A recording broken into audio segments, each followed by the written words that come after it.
por democracia? Basta que haya elecciones para decir que un país es democrático, pues aquí te lo explicamos. Bienvenidos a Hablemos de Política, un videocast de Comité de Lectura y la Fundación Konrad Adenauer en el Perú. En todos los episodios anteriores de este podcast nos hemos referido de una u otra manera a la democracia, cuando hemos hablado de la política y de los partidos, de las ideologías y el debate público, de las elecciones y los sistemas electorales. Pero ha llegado finalmente el momento de ir al fondo del asunto y explicar a qué nos referimos cuando hablamos de democracia. Existe, por supuesto, la creencia de que la democracia es igual a elecciones, que si en un país cada cierto tiempo los ciudadanos y ciudadanas van a las urnas a votar por la candidatura de su preferencia, entonces puede decir que ese país es democrático. Pues bien, como señalamos en el episodio que abordaba precisamente el tema de las elecciones, es imposible que un país sea una democracia si es que sus ciudadanos no eligen libremente a sus autoridades, si no hay derecho a elegir y a ser elegido. Ahora, en el episodio sobre sistemas electorales vimos que hay países que tienen sistemas políticos presidencialistas y otros sistemas parlamentaristas, y eso hace que el tipo de elección en cada uno de ellos sea distinto. En unos casos los ciudadanos votan directamente por un presidente y en otros votan por un parlamento que a su vez elige a un primer ministro que se convierte en el jefe de gobierno. Y hay también algunas alternativas intermedias como el semipresidencialismo, donde hay presidente y primer ministro al mismo tiempo, como es el caso del Perú. Pero más allá de las diferencias entre estos modelos, todos, de una u otra manera, le dan la última palabra a los ciudadanos y ciudadanas para que voten y elijan cada cierto tiempo a sus autoridades. Y por tanto, hay democracias presidencialistas, democracias semipresidencialistas y democracias parlamentaristas. Pero hay también países que dicen ser democracias porque llevan a cabo elecciones, pero en el fondo no lo son porque incumplen otras características que toda democracia debiera tener. Veamos, hemos dicho que tener elecciones libres es la principal característica de las democracias. ¿Cuáles son las otras? Pues, por lo menos, las siguientes: separación de poderes, imperio de la ley, respeto a los derechos fundamentales y pluralismo político. ¿Qué implica cada una de estas características? Vale la pena definirlas muy brevemente, aunque algunas van a requerir que dediquemos un episodio entero para explicarlas en detalle. Ok, ¿qué es separación de poderes? Imaginemos un país que tiene elecciones cada 5 años, pero solo se elige un cargo, el de dictador. Esa persona tiene un poder que le es conferido por una elección, pero es un poder absoluto, omnívodo, que no tiene ningún tipo de contrapeso o control mientras es ejercido. En ese país no hay Congreso ni Poder Judicial. La persona elegida puede hacer todo durante su mandato. Legisla, ejecuta y resuelve ella misma siendo juez y parte si se presenta alguna controversia. ¿Estaríamos hablando aquí de una democracia? Pues resulta bastante obvio que no. ¿Por qué? Porque el objetivo de las democracias es controlar el poder, evitar que éste se concentre en una sola persona y más bien desconcentrarlo, subdividirlo entre distintas personas o instituciones que además se controlen entre sí. Por eso en la democracia peruana, como en tantas otras, tenemos 3 poderes del Estado, independientes entre sí: el poder ejecutivo, que es liderado por el presidente de la República, el poder legislativo y el poder judicial, que es el sistema de jueces y tribunales que administran justicia. Ninguno de estos 3 poderes está por encima de los otros, sino que, como les decía, se controlan entre sí, lo cual le explicaremos más en detalle en el episodio especial que dedicaremos justamente a la separación de poderes. Pero para lo que hoy nos concierne, es importante notar que las elecciones y la separación de poderes son 2 formas distintas y complementarias en las que se controla el poder en una sociedad. Las elecciones permiten que los ciudadanos elijan a sus autoridades, pero también aseguran que haya alternancia en el poder, es decir, que nadie se quede gobernando indefinidamente. Y la separación de poderes asegura que nadie en el Estado, particularmente el presidente de la República, que es el que controla los recursos públicos y lidera las fuerzas armadas y policiales, pueda actuar arbitrariamente, sin consecuencias para sí. En una democracia, ojo con esto, no debería haber espacio alguno de poder que no esté controlado por alguien más. Y la siguiente característica de las democracias tiene que ver también con esto último. Me refiero al imperio de la ley. Quizá hayan escuchado la expresión Estado de Derecho, que es otra forma de llamarle a lo mismo. ¿Qué es imperio de la ley? Pues es la idea o principio de que en un país no mandan las personas, sino que mandan las leyes.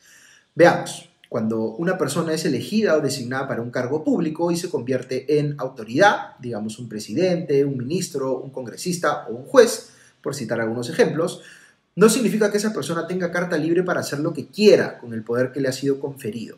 Por el contrario, esa persona solo puede hacer aquello que la ley u otras normas explícitamente reconocen como una facultad del cargo que ostenta, y siguiendo estrictamente las pautas establecidas para el cumplimiento de esa facultad. Pensemos en el juez.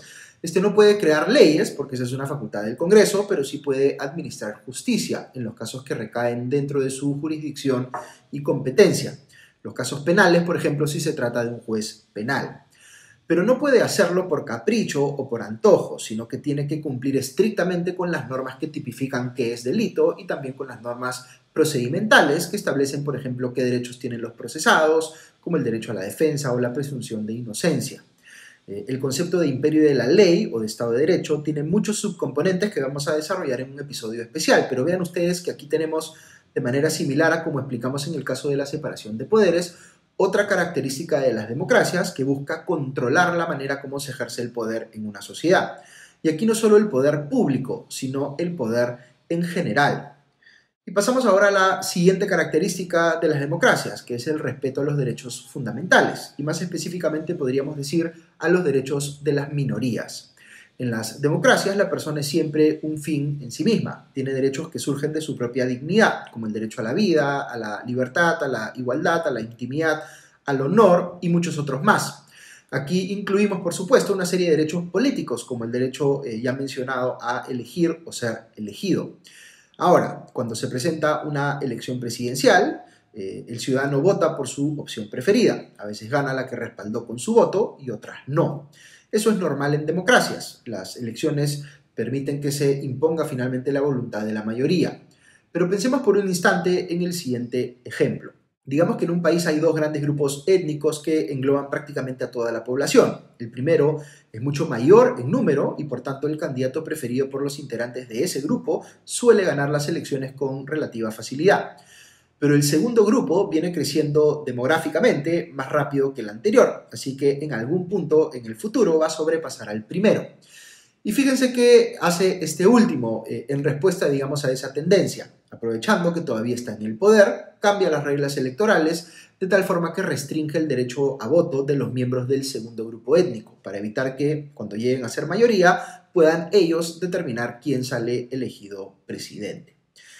Quizá hayan escuchado ustedes decir que la democracia es el gobierno de las mayorías. Pues sí, técnicamente son las mayorías las que ganan las elecciones y por tanto definen quién gobierna. Pero puede ocurrir que esas mayorías utilicen el poder que tienen para recortarle derechos a las minorías, como mostraba nuestro ejemplo.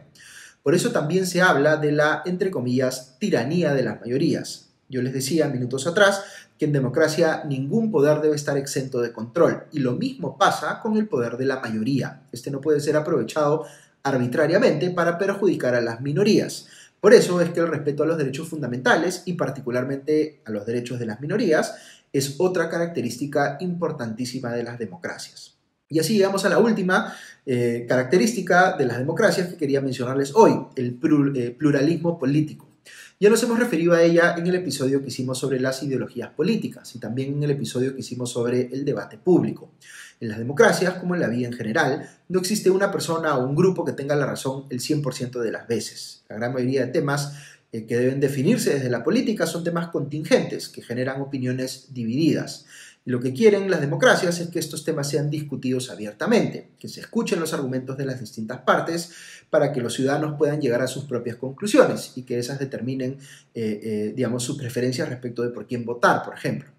El pluralismo político supone, por tanto, que las distintas visiones ideológicas que pueda haber en una sociedad tengan la chance de competir electoralmente y verse representadas en el gobierno o en el Congreso si convencen a un número suficiente de ciudadanos. Buscar censurar la expresión o restringir los derechos políticos de quien opina distinto a mí es completamente lo opuesto a la democracia.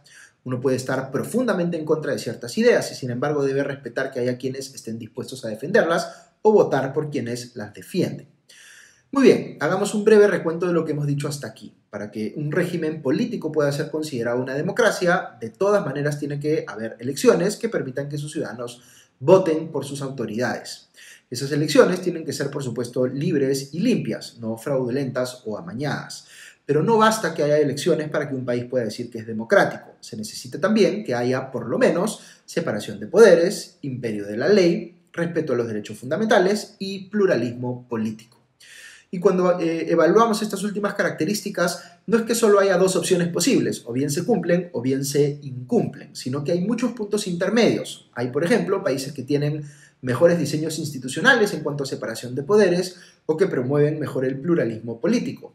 Por eso, no es que existan las democracias perfectas, sino que éstas pueden ir perfeccionándose o, digamos, mejorando en cualquiera de estos aspectos, entendiéndose como una obra inconclusa que siempre puede ser mejorada. Y a eso debiéramos apuntar, porque en muchos países, el Perú incluido, algunas reformas van en sentido contrario, es decir, retrocedemos en estas características y debemos entenderlo así para poder seguir avanzando para fortalecer la democracia.